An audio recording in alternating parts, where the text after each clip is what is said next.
नमस्कार आप सभी को। स्वागत है आपका आरकेएम स्टडी सेंटर पे। देखिए ये हमारा Jharkhand B Ed M Ed entrance exam 2025 के लिए टीचिंग एप्टीट्यूड का तीसरा क्लास है और आज के इस क्लास में हम लोग जानेंगे एक इम्पॉर्टेंट और नया टॉपिक इंटेलिजेंस के बारे में, यानी कि बुद्धि के बारे में। प्रत्येक साल यहाँ से आपका 1 से 2 सवाल देखने को मिलता है एंड इसी कारण इस क्लास को लास्ट तक जरूर देखिएगा। देखिए ये टॉपिक आपका बीएड एंट्रेंस एग्ज़ाम में काम तो देगा ही देगा, साथ ही बीएड सेमेस्टर के एग्ज़ाम में, इसके अलावा सीटेट के एग्ज़ाम में, जेटेट के एग्ज़ाम में या फिर कोई भी अदर टेट का एग्ज़ाम क्यों ना आप दे, वहाँ पे भी आपको बहुत काम देने वाला है। ठीक है, तो क्लास को लास्ट तक जरूर देखिएगा। हमेशा की तरह सबसे पहले हम थ्योरी के बारे में बात करेंगे, उसके बाद पीवाईक्यू को देखेंगे जो पूछा गया है एंड कुछ इंपॉर्टेंट क्वेश्चन को देखेंगे जिसका चांस है कि आपके एग्जाम में पूछा जा सकता है। ठीक है, तो चलिए क्लास को स्टार्ट करते हैं। चैनल में नए होंगे तो चैनल को सब्सक्राइब कर लीजिएगा एंड टेलीग्राम चैनल को भी ज्वाइन जरूर कर लीजिएगा। देखिए यहाँ पे सबसे पहले आपको जानना होगा कि इंटेलिजेंस से रिलेटेड कुछ इंपॉर्टेंट पॉइंट जहाँ से कई बार आपके एग्जाम में सवाल देखने को मिले हैं। ठीक है, तो इंटेलिजेंस जो शब्द है इसकी उत्पत्ति लैटिन भाषा के इंटेलिजियर शब्द से हुई है, जिसका अर्थ होता है टू अंडरस्टैंड, यानी कि समझना। ठीक है, तो ये चीज़ तो आपको ध्यान में रखना है कि किस भाषा से आया है, लैटिन भाषा के। एंड लैटिन भाषा के किस शब्द से, तो इंटेलिजियर शब्द से। एंड उसका क्या अर्थ होता है, तो अंडरस्टैंड। आगे है आपका कि इंटेलिजेंस समस्याओं को सुलझाने में मदद करता है। तो जाहिर सी बात है, जिस व्यक्ति के पास इंटेलिजेंस ज़्यादा होगा, बुद्धि ज़्यादा होगा, वो आसानी से किसी भी समस्या को सुलझा पाएगा।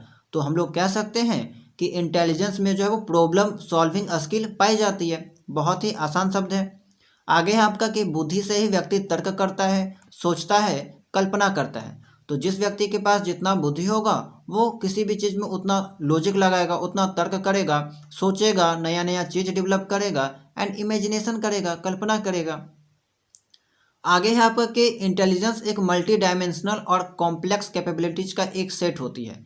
मल्टी डायमेंशनल, ये पॉइंट बहुत इंपॉर्टेंट है, ध्यान में रखिएगा कि इंटेलिजेंस आपका मल्टी डायमेंशनल होता है। कभी कभी पूछा जाता है कि इंटेलिजेंस जो है वो आपका सिंगल डायमेंशनल होता है, वन डायमेंशनल होता है या फिर मल्टी डायमेंशनल होता है। तो मल्टी डायमेंशनल आपको सही करना होगा। ठीक है, देखिए इंटेलिजेंस जो है वो बहुत प्रकार का होता है, बहुत रूप में होता है एंड एक व्यक्ति के पास 2 या 2 से अधिक ही इंटेलिजेंस पाया जाता है, बहुत प्रकार का बुद्धि पाया जाता है। जैसे आपने देखा होगा कि कोई व्यक्ति है, कोई बच्चा है जो खेलने में भी आगे है, गाने में भी तेज है, पढ़ने में भी तेज है, तो उसमें बहुत प्रकार का बुद्धि पाया जाता है एंड इसी कारण हम लोग इसको कहते हैं कि बुद्धि जो बहुदिशात्मक होता है, बहुआयामी होता है। ठीक है, इसके अलावा ये आपका कॉम्प्लेक्स कैपेबिलिटीज भी होता है, यानी कि जटिल योग्यताओं का एक सेट होता है।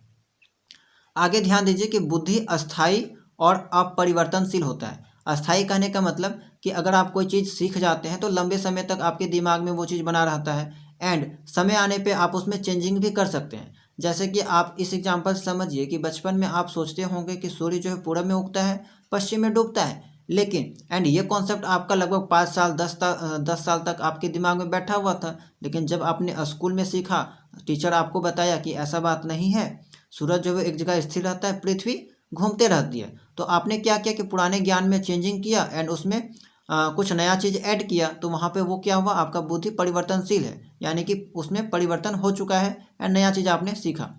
बुद्धि अनुकूलन स्थापित करने में सहायता करती है। ठीक है, एडाप्टेशन यहाँ पे हम कह सकते हैं कि बुद्धि में आपने जैसा कि इस एग्जाम्पल में देखा कि पुराने चीज़ों को हटाएं एंड वहाँ पे नया चीज़ किया, नया चीज़ को अडॉप्ट किया, तो यहाँ पे हम कह सकते हैं कि बुद्धि में अनुकूलन देखने को मिलता है। ठीक है, अनुकूलन स्थापित किया जा सकता है बुद्धि के थ्रू। तो ये इंपॉर्टेंट कुछ पॉइंट्स हैं, इसको ध्यान में रखिएगा। आगे चलते हैं, देखते हैं और कुछ इंपॉर्टेंट पॉइंट। बुद्धि अनुवांशिक और पर्यावरण कारकों की जटिल प्रक्रिया का परिणाम है। देखिए अगर आपसे कोई पूछे कि बुद्धि, किसी भी व्यक्ति का बुद्धि किस चीज़ पे डिपेंड करता है, तो 2 चीज़ों पे डिपेंड करता है, एक हेरिडिटी पे यानी कि अनुवांशिक पे एंड दूसरा पर्यावरण पे। अनुवांशिक कहने का मतलब ये है कि आपने देखा होगा कि किसी के माता पिता अगर ज़्यादा बुद्धिमान है तो उसके बालक भी ज़्यादा बुद्धिमान देखने को मिलता है। तो ये आपका हेरिडिटी गुण है, यानी कि माता पिता का गुण जो है वो उसके बच्चों में देखने को मिला। दूसरा है आपका कि एक व्यक्ति या एक बच्चा जिस समाज में रहेगा, जैसा पर्यावरण में रहेगा, उसी के अकॉर्डिंग वो ढल जाएगा, उसी के अकॉर्डिंग उसका बुद्धि होगा। ठीक है, तो यहाँ पे किसी भी व्यक्ति का या फिर जो बच्चा का बुद्धि होता है वो आपका अनुवांशिक के साथ साथ पर्यावरण पे इफेक्टिव होता है, यानी कि पे जो है वो डिपेंड करता है, उस बच्चा का बुद्धि डिपेंड करता है कि वो कैसा अनुवांशिक से आया है या फिर कैसा जो है वो पर्यावरण पे रहता है। ठीक है, तो यहाँ पे दोनों का इम्पोर्टेंट रोल होता है एंड किसी का कम और किसी का ज़्यादा नहीं होता है, दोनों का बराबर होता है, दोनों यहाँ पे बराबर जो है वो यहाँ पे कारक होते हैं। आगे आपको ध्यान देना है आईक्यू। आपने पहले भी इस टर्म को सुना होगा, इस वर्ड को सुना होगा कि इसका आईक्यू इतना है, उसका आईक्यू इतना है, तो ऐसे शब्द आपने सुना होगा। तो आईक्यू का फुल फॉर्म सबसे पहले आपको ध्यान में रखना है कि इंटेलिजेंस कोशिएंट होता है, यानी कि बुद्धि लब्धि होता है। आपने आइंस्टीन का नाम सुना होगा कि आइंस्टीन बहुत तेज तर्रार हुआ करते थे, तो उनका आईक्यू जो है वो अनुमानित आईक्यू अगर कैलकुलेट किया गया था तो उसका वैल्यू आया था 160। ठीक है, तो ये चीज़ आप याद रखिएगा कि अल्बर्ट आइंस्टीन का आईक्यू जो है वो अनुमानित आईक्यू 160 अंक के करीब देखने को मिला था एंड इनको जो है वो बहुत ही जीनियस कहा जाता था। सेकंड आपको ध्यान में रखना है कि एवरेज नॉर्मल व्यक्ति की जो आयु देखने को मिलती है वो आपका 90 से 110 के बीच में देखने को मिलती है। आईक्यू क्या है कि बुद्धि को हम लोग मापते हैं, कैसे मापते हैं, तो इसका एक फार्मूला होता है आईक्यू बराबर mental as by chronological age into 100। इसके तहत बुद्धि का वैल्यू निकाला जाता है। ठीक है, आईक्यू का वैल्यू निकाला जाता है एंड इस फार्मूला को आप लोग ध्यान में रखिएगा क्योंकि यहाँ से पिछले साल एक सवाल पूछा गया था एंड ये फार्मूला किसने दिया था, तो 1916 ईस्वी में टर्मन के द्वारा दिया गया था। ठीक है, एवरेज आईक्यू का वैल्यू 90 से 110 के बीच में टर्मन के द्वारा आईक्यू का फार्मूला दिया गया था। इसका फार्मूला होता है mental as by chronological age into 100। Mental as यानी कि मानसिक आयु, क्रोनोलॉजिकल एज यानी कि जो अभी आपका वास्तविक आयु है, यानी कि बायोलॉजिकल उम्र या फिर बायोलॉजिकल एज इंटू 100। आगे ऐसा क्वेश्चन हम लोग देखते हैं जिससे आपको ये क्लियर हो जाएगा। ठीक है, एंड यहाँ से आपके एग्जाम में सवाल पूछा जा सकता है। देखिए ये प्रश्न आपका आईक्यू पे डिपेंड है, कैसे आईक्यू का वैल्यू निकाला जाता है इससे आप समझ में आ जाएगा आपको। ठीक है, देखिए यदि किसी बच्चे की रियल एज 10 वर्ष है और उसका दिमाग 12 वर्ष के बच्चे जैसा काम करता है तो उसका आईक्यू क्या होगा। तो देखिए रियल एज दे रखा है 10। सबसे पहले हम लोग क्या करते हैं कि आईक्यू का फॉर्मूला लिख लेते हैं। आईक्यू बराबर होता है mental as by chronological age यानी कि CA इंटू 100। अब देखिए मेंटल एज मेरा यहाँ पे दे रखा है दिमाग 12 वर्ष के बच्चे जैसा यानी कि 12। CA यानी कि क्रोनोलॉजिकल एज या फिर रियल एज दे रखा है 10 इंटू 100। तो 10 को 100 से काटेंगे तो 10 हो जाएगा एंड 12 को 10 से गुना करेंगे तो 120 हो जाएगा। तो यहाँ पे आईक्यू का जो वैल्यू निकला 120 निकला। ऐसा ही सवाल आपके एग्जाम में पिछला साल पूछा गया था, तो बहुत ही आसान सवाल पूछा जाता है, फॉर्मूला बस आपको ध्यान में रखना है। ठीक है, चलिए आगे बढ़ते हैं। देखिए अब जो है वो स्टैनफोर्ड बिने इंटेलिजेंस स्केल, बिने के द्वारा एक इंटेलिजेंस का स्केल दिया गया था, एक चार्ट दिया गया था जिसमें यह कहा गया था कि किसी व्यक्ति का जितना आईक्यू वैल्यू निकलेगा उसके अकॉर्डिंग उसको हम लोग क्या कह सकते हैं। जैसे कि जिसका 20 से कम होगा उसको इडियट कहा जाता है। ठीक है, 20 से 49 रहेगा इम्बिसियल कहा जाता है।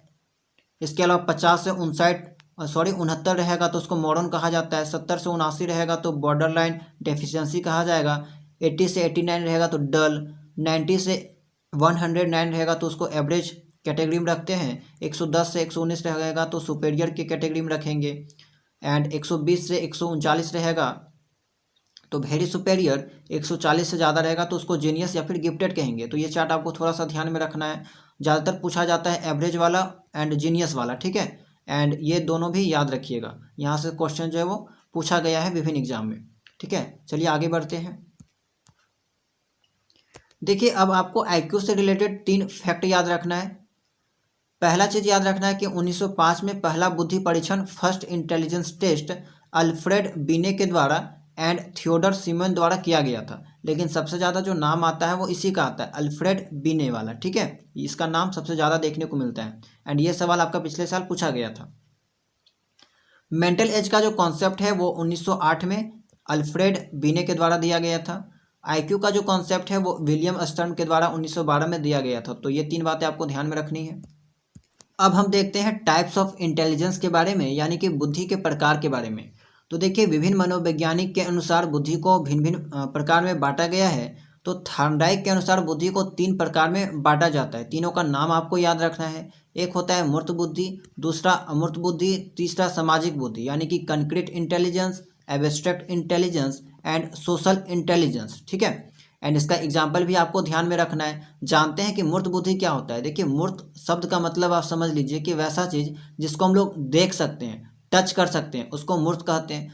अमूर्त क्या होता है? जिसको हम लोग टच नहीं कर सकते, जिसको देख नहीं सकते, जैसे सोच विचार वगैरह, ये सब क्या होता है अमूर्त के अंतर्गत आ जाता है। ठीक है, तो मूर्त बुद्धि क्या होता है कि इसका मतलब ये होता है कि जो चीज़ें हमारे सामने होती है, मूर्त का मतलब प्रत्यक्ष जिन चीज़ों को देखकर हम कार्य करते हैं। ठीक है, जैसा चीज़ जिसको हम लोग देख के काम करेंगे, उसको टच वगैरह कर सकते हैं, तो वो मूर्त बुद्धि के अंतर्गत आ जाता है। जैसे कि मैकेनिक्स वगैरह आप देख सकते हैं, कारीगर वगैरह इसके अंतर्गत आ जाते हैं, क्योंकि ये सब जो कामें करते हैं उस चीज़ को छूते हैं, टच करते हैं, देखते हैं।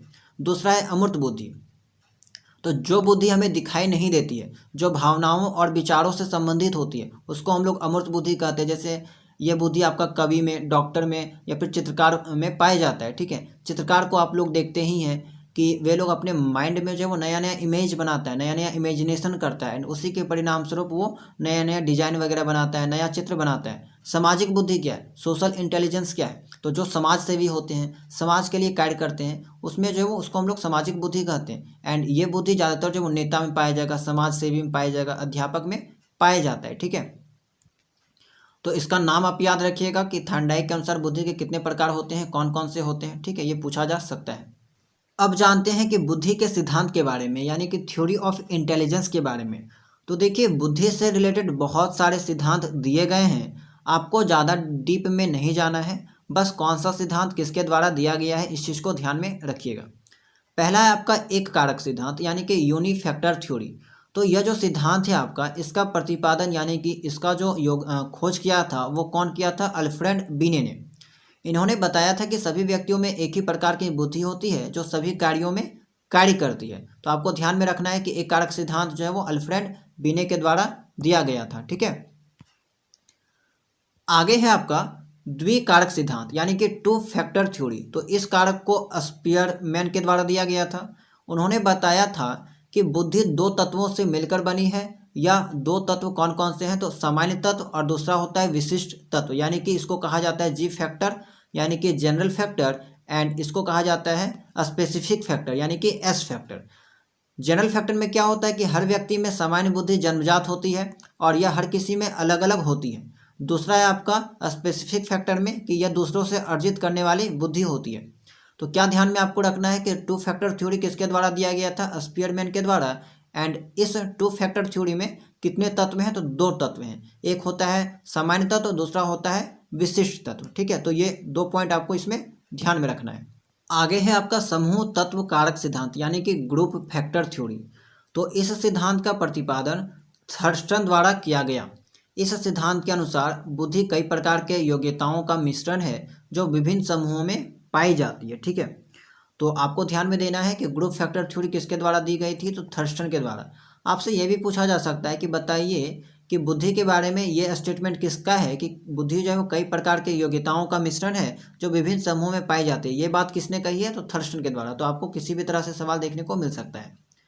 आगे देखते हैं मल्टीपल इंटेलिजेंस की थ्योरी। तो एक मनोवैज्ञानिक हुआ करते थे हार्वर्ड गार्डनर। तो इन्होंने बताया था कि बुद्धि जो है वो अलग अलग फॉर्म में पाई जाती है, अलग अलग दशाएं में पाई जाती है, अलग अलग रूप में पाई जाती है। ठीक है, इन्होंने जनरली जो है वो 8 प्रकार की बुद्धि दिया था। तो कौन कौन ये 8 प्रकार का बुद्धि था? चलिए आगे देखते हैं।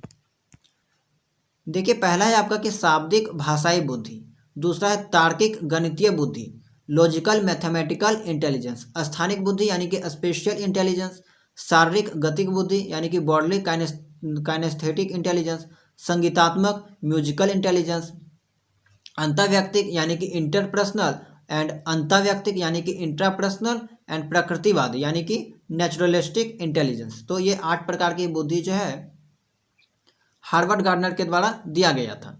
तो आपको बस नाम ध्यान में रखना है कि 8 प्रकार की बुद्धि जो है वो हार्वर्ड गार्डनर के द्वारा दिया गया था। एंड नाम से ही आप पता लगा सकते हैं कि किस प्रकार की बुद्धि किस में पाई जाएगी। जैसे कि शाब्दिक भाषाई बुद्धि के बारे में बात करें तो देखिए इसके माध्यम से शब्दों और भाषा का ज्ञान होता है।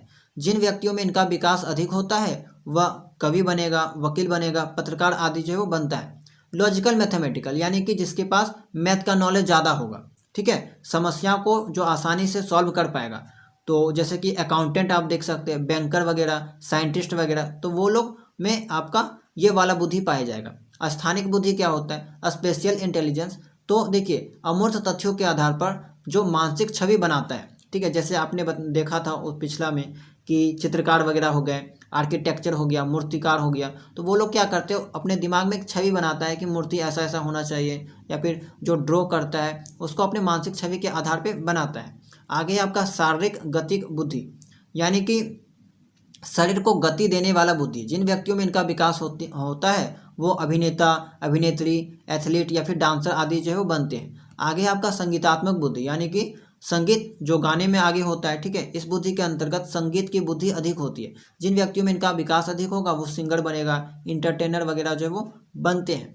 आगे आपका अंतर्व्यक्तिक बुद्धि, यानी कि इंटरपर्सनल। इंटरपर्सनल के बारे में मैंने आपको पहले भी बताया था, ठीक है, यानी कि ऐसा बुद्धि जिसके द्वारा एक व्यक्ति जो है वो दूसरे व्यक्ति के साथ कैसे इंटरेक्ट करता है इसके बारे में ज्ञान रखता है, तो उसको हम लोग इंटरपर्सनल कहेंगे। इंट्रापर्सनल क्या होगा कि कोई व्यक्ति खुद के बारे में कैसे सोचता है, ठीक है, खुद से कैसे इंटरेक्ट करता है, वो हो जाएगा। जैसे कि अध्यात्मक गुरु वगैरह हो गए, ये बुद्धि अध्यात्मक गुरु ये सब में पाए जाएंगे, ठीक है, साधु संत वगैरह में। प्रकृतिवादी बुद्धि क्या होगा कि जो प्रकृति से प्यार करता है, जैसे किसान हो गया, पक्षी प्रेमी वगैरह हो गया, तो वो सब प्रकृति से प्रेम करते हैं, तो उसमें आपका प्रकृतिवादी बुद्धि पाया जाएगा। तो बस आपको नाम याद रखना है, ज़्यादा डीप में आपका सवाल जो है एग्जाम में नहीं पूछा जाता है। चलिए आगे देखते हैं। आगे है आपका त्रिआयामी सिद्धांत, यानी कि 3 डायमेंशनल थ्योरी। तो इस सिद्धांत का प्रतिपादन जेपी गिलफोर्ड ने किया था। इस सिद्धांत को बुद्धि संरचना सिद्धांत भी कहते हैं, यानी कि एसआई थ्योरी। गिलफोर्ड के अनुसार मानसिक योग्यता प्रमुख रूप से 3 तत्वों से निर्मित है, एक कंटेंट, ऑपरेशन और प्रोडक्ट। इसको ध्यान में रखिएगा कि त्रिआयामी सिद्धांत जो किसके द्वारा दिया गया था, तो जेपी गिलफोर्ड के अनुसार। एंड इन्होंने जो मानसिक योग्यता को, यानी कि मेंटल एबिलिटी को 3 तत्व में निर्मित है, इस बात को बताया था, ठीक है। जेपी गिलफोर्ड के बुद्धि के त्रिविमात्मक सिद्धांत में 180 कारक शामिल है। ये चीज़ को भी ध्यान में रखिएगा, कितना कारक शामिल है, तो 180। गिलफोर्ड के इस सिद्धांत को स्ट्रक्चर ऑफ इंटेलेक्ट मॉडल के नाम से भी जाना जाता है, ठीक है। अगला थ्योरी है आपका त्रिचापीय, यानी कि त्रिघटकीय सिद्धांत, यानी कि ट्राइआर्किक थ्योरी। देखिए इस सिद्धांत का प्रतिपादन जो है वो स्टर्नबर्ग नाम का एक मनोवैज्ञानिक ने किया था। इन्होंने बताया था कि बुद्धि को 3 भागों में इन्होंने जो है वो बांटा था। एक है अनुभवात्मक बुद्धि, घटकीय बुद्धि एंड संदर्भात्मक बुद्धि, ठीक है। देखिए इस बुद्धि को अलग अलग नाम से भी जाना जाता है। जैसे अनुभवात्मक बुद्धि को हम लोग क्रिएटिव इंटेलिजेंस के नाम से भी जानते हैं। दूसरा घटकीय बुद्धि को हम लोग एनालिटिकल इंटेलिजेंस के नाम से भी जानते हैं। तीसरा संदर्भात्मक जो बुद्धि है इसको हम लोग प्रैक्टिकल इंटेलिजेंस के नाम से भी जानते हैं। आपको बस नाम याद रखना है, ज़्यादा डीप में नहीं जाना है। अनुभवात्मक बुद्धि के बारे में अगर हम थोड़ा सा जानकारी आपको दे दें, तो जैसा कि नाम पे ही लिखा हुआ है कि यह बुद्धि अनुभवों पर आधारित होती है। व्यक्ति अपने अनुभवों से कुछ नया चीज़ खोज करता है, अपने अनुभवों से कुछ नया चीज़ क्रिएट करेगा, उसकी रचना करेगा। आगे है आपका घटकीय बुद्धि। तो देखिए घटकीय बुद्धि वाले व्यक्ति जो है कल्पना शक्ति से ही बहुत कुछ सोच लेते हैं, एंड ये अमूर्त बुद्धि वाले होते हैं। कुछ देर पहले मैंने आपको बताया था कि अमूर्त बुद्धि वाले व्यक्ति कैसे होते हैं, जैसे कि चित्रकार हो गया, मूर्तिकार हो गया, अपने दिमाग में नया नया चीज़ों का इमेज बनाता है, इमेजिनेशन करता है, उसको फिर जो वो आगे क्रिएट करता है, ठीक है, उसको आगे काम करता है। तो ये आपका इसके अंतर्गत आ जाएगा। देखिए घटकीय बुद्धि वाले व्यक्ति जो होते हैं वो आपका हर चीज़ के पीछे कारण जानना चाहते हैं, ठीक है। आगे है आपका संदर्भात्मक बुद्धि, यानी कि कंटेक्चुअल इंटेलिजेंस, जिसको हम लोग प्रैक्टिकल इंटेलिजेंस भी कहते हैं। आप लोग जानते होंगे कि बहुत सारे इंसान जो वो प्रैक्टिकल होते हैं, यानी कि व्यवहारिक होते हैं, तो उस टाइप के व्यक्ति में आपका यही वाला बुद्धि पाया जाता है, ठीक है। चलिए अब देखते हैं एक नया टॉपिक इमोशनल इंटेलिजेंस के बारे में, यानी कि भावनात्मक बुद्धिमत्ता के बारे में। देखिए इमोशनल इंटेलिजेंस जिसको ईआई भी कहा जाता है, ठीक है, ईआई, तो इसको सर्वप्रथम सेलावे, ठीक है, इसका पूरा नाम होता है पीटर सेलावे एवं जॉन मेयर ने इंट्रोड्यूस किया था। इमोशनल इंटेलिजेंस नामक बुक को डैनियल गोलमैन ने लिखा था, ठीक है। 2 चीज़ आपको याद रखना है कि इमोशनल इंटेलिजेंस का जो सर्वप्रथम दिया था इस वर्ड को, तो सेलावे और मेयर ने, एंड इसके नाम पे एक बुक लिखा गया था जिसको डैनियल गोलमैन ने लिखा था। अपनी इमोशन को समझने और उसे मैनेज करने की जो क्षमता है उसको हम लोग इमोशनल इंटेलिजेंस कहते हैं। ठीक है, कोई भी व्यक्ति अपने इमोशन को कितना समझता है, कैसे मैनेज करता है, तो इस टाइप की क्षमता को हम लोग इमोशनल इंटेलिजेंस कहते हैं। डेनियल गोलमैन ने भावनात्मक बुद्धिमत्ता की अवधारणा को लोकप्रिय बनाया था। हालांकि इसे सबसे पहले पीटर सैलावे और जॉन मेयर ने 1990 में गढ़ा था, यानी कि इसका निर्माण जो है वो किया था। तो देखिए यहाँ पे लास्ट टॉपिक था। अब हम लोग जो है वो कुछ इंपॉर्टेंट क्वेश्चन देखते हैं जो पिछले वर्ष जो है वो बुद्धि चैप्टर से पूछे गए थे। बुद्धि टॉपिक से क्या क्या सवाल आया था उसको हम लोग देखते हैं। पहला सवाल आपका पूछा गया था इमोशनल इंटेलिजेंस से कि इमोशनल इंटेलिजेंस से तात्पर्य है जटिल समस्याओं को हल करने की क्षमता, अपनी भावनाओं को समझने और प्रबंधित करने की क्षमता, विशाल मात्रा में जानकारी याद रखने की क्षमता, कई भाषाओं को धारा प्रभाव बोलने की क्षमता। तो बी वाला आपका सही हो जाएगा। कुछ देर पहले मैंने आपको बताया था कि कोई भी इंसान अपने फीलिंग्स को, अपनी भावनाओं को कैसे समझता है, कैसे उसको मैनेज करता है, वही आपका इमोशनल इंटेलिजेंस कहलाता है। ठीक है, अगला है आपका कि which of the following best demonstrates a growth mindset, यानी कि निम्नलिखित में से कौन सा विकास मानसिकता को सबसे अच्छी तरह प्रदर्शित करता है। हालांकि यह डायरेक्टली आपका इंटेलिजेंस से नहीं है, लेकिन आपका काम बन जाएगा। ठीक है, तो इसका अर्थ क्या है कि उन चुनौतियों से बचना जो विफलता का कारण बन सकती है। कायर वाला काम आपको नहीं करना है। मैंने आपको बताया था पहले भी कि आपको नेगेटिव नहीं जाना है। ठीक है, नेगेटिव चीज़ों को एलिमिनेट कर देना है। यह मानना कि बुद्धिमत्ता और क्षमताएं स्थिर लक्षण है। चुनौतियों को सीखने के अवसर के रूप में देखना। उन कार्यों को प्राथमिकता देना जिनमें व्यक्ति पहले से ही उत्कृष्ट है। तो देखिए, व्यक्ति अगर पहले से उत्कृष्ट है तो उसको प्राथमिकता देने से कोई मतलब नहीं है। ऑप्शन नंबर सी यहाँ पे बिल्कुल सही जवाब हो जाएगा। प्रथम व्यवहारिक बुद्धि परीक्षण का आविष्कार किसके द्वारा किया गया था? 2023 में यह सवाल पूछा गया था, अल्फ्रेड बीने के द्वारा। ये आपका बिल्कुल सही हो जाएगा। ठीक है, देखिए मैंने आपको बताया था आईक्यू का सवाल आपका 2022 वाले एग्जाम में पूछा गया था। एक 25 वर्षीय लड़के का आईक्यू क्या होगा जिसकी मानसिक आयु 16 वर्ष है? तो निकालते हैं इसको हम लोग। आईक्यू फॉर्मूला था mental as by chronological age into 100। तो मेंटल एज यहाँ पे दे रखा है, मानसिक आयु 16, सी ए यानी कि क्रोनोलॉजिकल एज 25 है, इंटू 100। तो 25 को 100 से काटेंगे 4 बार, 16 चक 64, यानी कि ऑप्शन ए यहाँ पे बिल्कुल सही हो जाएगा। चलिए आगे देखते हैं। अब देखते हैं कुछ इंपॉर्टेंट एमसीक्यू जिसका संभावना है कि आपके एग्जाम में पूछा जा सकता है। ठीक है, तो बड़े ध्यान से देखिएगा। बुद्धि का मुख्य उद्देश्य क्या है? ज्ञान अर्जन करना, निर्णय लेना, तर्कशीलता करना, सभी उपरोक्त। तो मैंने शुरू में ही आपको बताया था कि तर्क जो कर रहा है, निर्णय ले रहा है, ज्ञान अर्जन, ये बिल्कुल सभी सही हो जाएगा। उपयुक्त ऑल ऑफ दी अबव जो है वो ऑप्शन डी करेक्ट हो जाएगा। गार्डनर की बहुबुद्धि सिद्धांत यानी कि मल्टीपल इंटेलिजेंस थ्योरी में कितने प्रकार की बुद्धि का वर्णन है? तो 8 प्रकार का मैंने आपको जस्ट बताया था। आईक्यू का पूर्ण रूप क्या है? तो इंटेलिजेंस कोशिएंट, बिल्कुल सही बात है। आगे आपका स्टर्नबर्ग ने बुद्धि के कौन से सिद्धांत का प्रस्ताव दिया है? बहुबुद्धि सिद्धांत, त्रिकोणीय सिद्धांत, विकासात्मक सिद्धांत, भावनात्मक बुद्धि सिद्धांत। तो त्रिकोणीय सिद्धांत। ठीक है, 3 प्रकार के सिद्धांत के बारे में उन्होंने बताया था।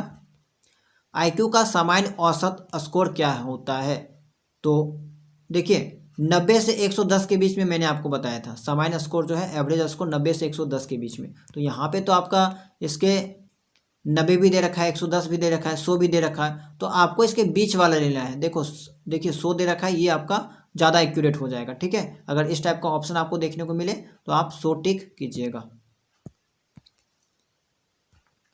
अगला है आपका किसने भावात्मक बुद्धि यानी कि इमोशनल इंटेलिजेंस का सिद्धांत प्रस्तुत किया? Gardner, Daniel Goleman, Sternberg, Thorndike. तो मैंने इसको समझाया था आपको। डेनियल गोलमैन के द्वारा जो है वो इस चीज़ को फेमस किया गया था एंड ये नाम आया है, तो आपका यही सही हो जाएगा। चलिए आगे है आपका कि बुद्धि के मापन के लिए कौन सा उपकरण उपयोग किया जाता है? बुद्धि परीक्षण यानी कि intelligence test, personality test, achievement test, aptitude test. तो बुद्धि परीक्षण।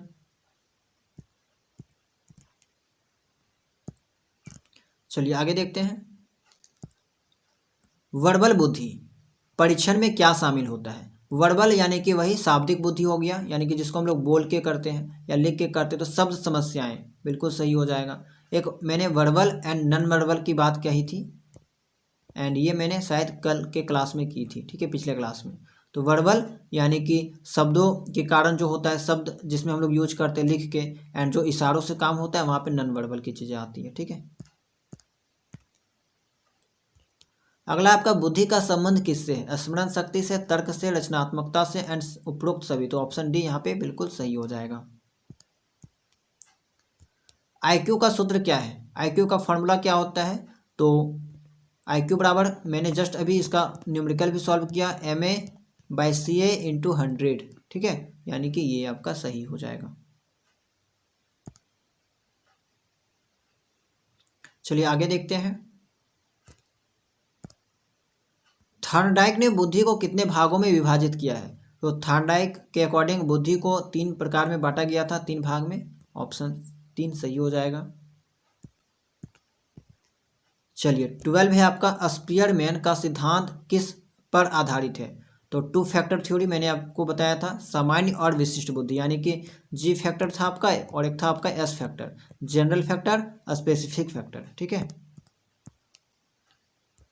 बुद्धि की परीक्षा में मेंटल एज क्या दर्शाती है? व्यक्ति की कालानुक्रमिक एज यानी कि क्रोनोलॉजिकल एज के बारे में ये बात कर रहा है, बायोलॉजिकल एज जिसको हम लोग कहते हैं। दूसरा है व्यक्ति की मानसिक क्षमताएं, व्यक्ति की रचनात्मकता, व्यक्तित्व विशेषता। तो ये सब का तो मैंने जिक्र ही नहीं किया था, यही 2 चीज आया था, तो आपका मेंटल एज ये वाला है, ठीक है, ऑप्शन बी। कॉग्निटिव इंटेलिजेंस का मुख्य पहलू क्या है? समस्या समाधान, सामाजिक संपर्क, भावनाओं का प्रबंधन, नैतिकता। तो समस्या समाधान, ठीक है। कॉग्निटिव इंटेलिजेंस क्या है आपका? समस्या समाधान। चलिए आगे है, गिलफोर्ड के सिद्धांत में कितने बुद्धि कारक शामिल है? तो 180, ठीक है। चलिए नेक्स्ट सवाल है, क्रिस्टलाइज्ड इंटेलिजेंस। देखिए इसके बारे में मैंने आपको नहीं बताया था, क्रिस्टलाइज्ड इंटेलिजेंस क्या होता है? क्रिस्टलाइज्ड बोलते हैं ना हम लोग कि किसी को भी कि इसके पास क्रिस्टल क्लियर जो है वो नॉलेज है, तो ज्ञान और अनुभव पर आधारित बुद्धि, उसको हम लोग क्रिस्टलाइज्ड इंटेलिजेंस के नाम से जानते हैं। तो ये चीज़ आप याद रखिएगा। चलिए आगे है फ्लूइड इंटेलिजेंस। तो फ्लूइड इंटेलिजेंस क्या होता है? नई समस्याओं को हल करना, ठीक है। ये 2 चीज़ क्वेश्चन नंबर 16 एंड 17 को थोड़ा ध्यान में रखिएगा, ठीक है। Fluid intelligence and crystallised intelligence. बुद्धि को सबसे पहले किसने मापा? तो अल्फ्रेड बी ने, बिल्कुल सही बात है।